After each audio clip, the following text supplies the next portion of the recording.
Against the backdrop of macroeconomic challenges, inflationary trend in Nigeria has continued to rise, with annual inflation rate being in double digits since 2016, impacting heavily on incomes and savings. Now, the recent inflation report for October 2023 rose to 27.33% year on year, making it the highest level in about 18 years. The consistent rise in inflation is posing challenges for the economy and putting pressure on policymakers to address the situation effectively. Meanwhile, the World Bank projects that Nigeria's economy is expected to grow at an average of 3.4% between 2023 and 2025, despite the social and economic challenges the country faces. Well, I introduced her earlier. She is the Director General of the Lagos Chamber of Commerce and Industry, Dr. Chinyere Amona. It's good to have you on the program. Good afternoon. Good afternoon, Tolu, and thanks for having me. Good afternoon to your viewers. Yep. Well, 0.61 percentage points is the increase we have, looking at September figures to October. But many would say that was expected, considering the hike in the price of fuel and food and all that we've seen. Was LCCI expecting anything else? And what is your reaction to these figures? Well, like you said, the upward trend is quite worrisome. Today, we're looking at 27.33% inflation, and that's a big hit for the economy, for the ordinary man. And, you've rightly alluded the issues. So hike in fuel price, but also food inflation is the main factor pushing inflation figure up. And when you think about food inflation, there are so many things that will go into it, apart from the fact that the price of food will keep increasing, but also even the availability is also an issue. So we need to think of how to deal with it because the common man is really struggling. The cost of fuel is affecting the food, but it's also affecting cost of living generally. So we need to think about what to do about it. So we are very concerned at the chamber. This is worrisome. Even food, non-alcoholic beverages, housing, water, electricity, almost across the board had that effect this time around. What impact do you think this will have on an average man on the street? So the things that you've mentioned, water, housing, food, non-alcoholic beverages, these are things that affect the livelihood of an individual, even at the most basic level. And the pressure is putting on everything. So in terms of spending, people are, the spending capacity is reducing because of course, as the food prices go up, your ability to purchase more keeps reducing. Also, that affects the manufacturing capacity as well, because if I'm not able to purchase, the manufacturers are also having challenges because they are unable to sell as much as they will want to. And so it's a cyclical problem that we need to figure out how do we come out of this? Because today, the common man on the street are complaining about everything. The fuel price is rising. So logistics, in terms of moving around, transportation is very difficult. There's difficulty with electricity, no power. So even the small businesses are really, really struggling. You go around, and I listen to my members, and they are complaining about these same things, and it's affecting their businesses. It's affecting their ability to hire. It's affecting their ability to even pay the wages for those that they have hired. So it's a cycle of problems that we need to deal with. Really, myriads of challenges there. Now, before we go to maybe profiling solutions to most of these challenges, we've not talked about the big elephant in the cupboard, which is the depreciation of the naira and what has been happening, the battering of the naira. Well, anyway, a little bit. It's been flip-flop, but not up to the level that everyone will expect. How is that also hitting the market? And how are manufacturers and business people under the chambers coping with this situation? Well, the struggle continues with everybody, both businesses and individuals, because for as the naira depreciates, of course, when we talk about purchasing power, your purchasing power is reducing, not just because you don't have enough money, but also even the money you have, the naira you have, its value in the international market is less, significantly less. So if you're a manufacturer and you need to import your inputs, that will be difficult because we're having challenges with availability of forex, but also then the disparity is much. So it's difficult for manufacturers to import what they need to produce. So that then is affecting production because if they can't import the raw materials, significant raw materials that they need, then they can't produce. Also, with the naira depreciating as bad as it is, then you have chances of the people that you employ wanting to earn more. So they need to earn more to be able to accommodate the just livelihood generally, and you can't do that because you're not producing enough to be able to pay them more. Logistics is also a problem because even if you produce, how do you transport it? Our roads are bad. The transport network is poor, so it's difficult to move goods and services around. And we talked about food inflation earlier. Just the difficulty in logistics affects food moving from farm to factory to table, and so it's like a potpourri of problems that we need to deal with. Let's now start looking at solutions now, because moving on, first I would ask before we get to, I'm worried, are we going to continue at this pace? It seems like we might continue like this as we move to the end of the year. We have a few weeks to the end of the year. How does that come to you? I'm talking about inflation figures. It's difficult to predict, but like I think about when the new government came on board and first subsidy was removed, we did say that that policy was a good policy. However, it will dampen inflation figures. It will dampen spending. It will cause a lot of problem within the system until it gets better. And we had predicted like 18 months.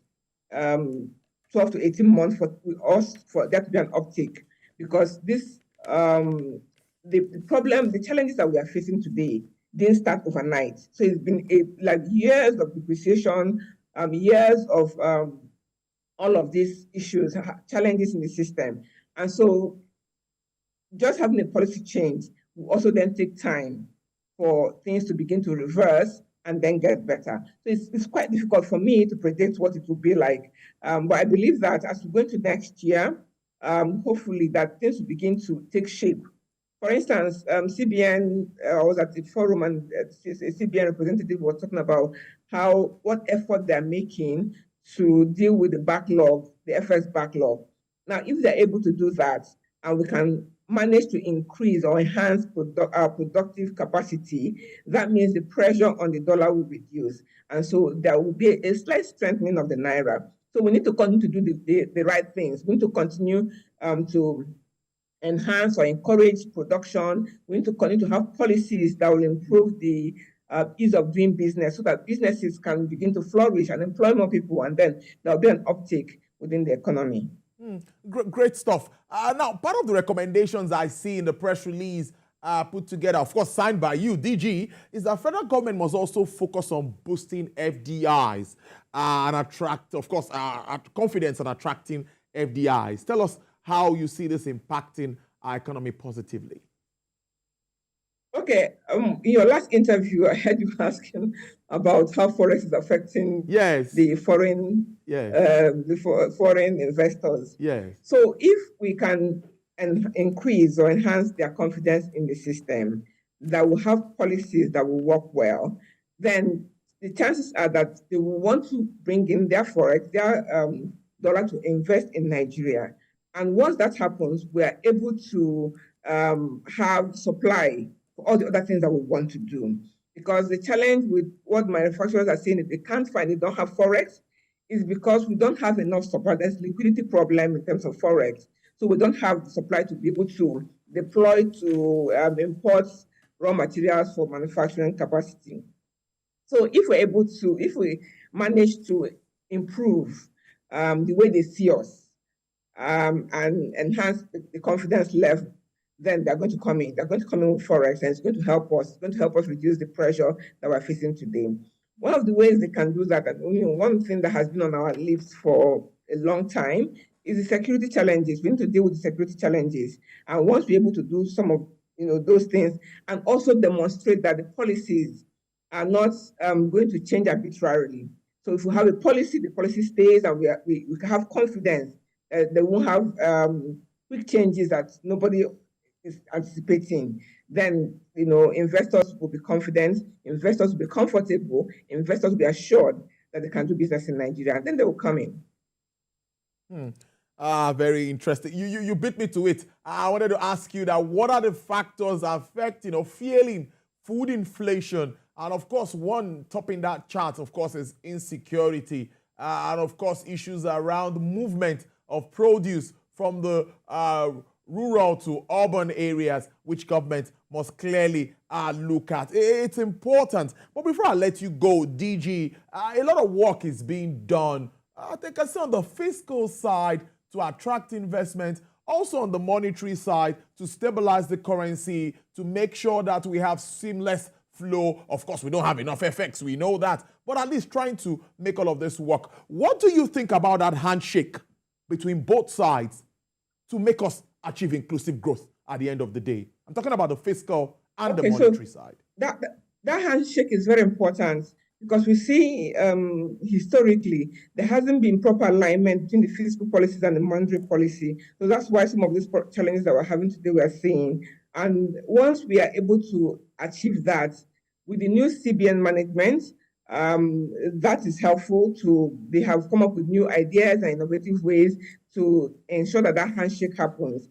On the fiscal side, we need to begin to think of the taxation. How do we deal with tax issue? How do we streamline or make tax a bit more efficient so that we can, the few companies that are being taxed are not overburdened, but also we widen the tax net so it's easier for everyone. And then there should be some level of accountability in the system and transparency where, in the Western world, the tax level is even higher on that side. But the fact that people can see what you're doing with our tax and it's affecting our livelihood, then it's easier to collect the taxes. But here, the challenge is that we are paying all these taxes and there's no accountability, So it's important that as government is considering how do we boost confidence in the system, is to ensure that the fiscal and monetary policies come together and are in alignment towards the ultimate goal of improving the economy. Finally, DG, before I let you get back to work, what will be your message to members of the chambers? I know a lot of complaints is coming from everywhere. You have various groups and everybody comes with their complaints. Yes, what are you telling them, and what is your outlook, of course, for businesses generally? Considering what we see, let's project with what we see. What are you thinking? It's few weeks to the end of the year. Yeah. Okay, so really the message is hanging there. Things are going to get better. The message is also for those who can find alternative ways or alternative input to their production facility. Let's look inwards. Let's kind of domesticate some of the things that we do. If we look inwards and find alternative raw materials or alternative ways, then the pressure on forests will come down eventually. And so things will look up a bit faster. So hang in there, it's going to get better. But let's also help each other. Each company needs to look inward, think about how do we ensure more efficiency in the process, how do we use technology to make things easier and our work outlay a bit faster so that our output will be better. So these are some of the things that businesses, manufacturers need to do. And you're right, we have 27 sectoral groups at the chamber. And so we have very diverse concerns from all sectors. But basically, sectors must get focused on how to move things forward. And what we also help our members with is an engagement with the regulator so that there is proper handshake between the operators and the regulator to make things better.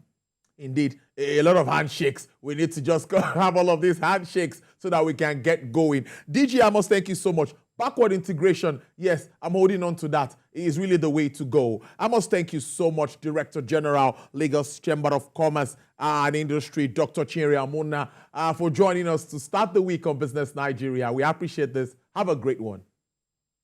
Thanks to you. Bye now. All right then.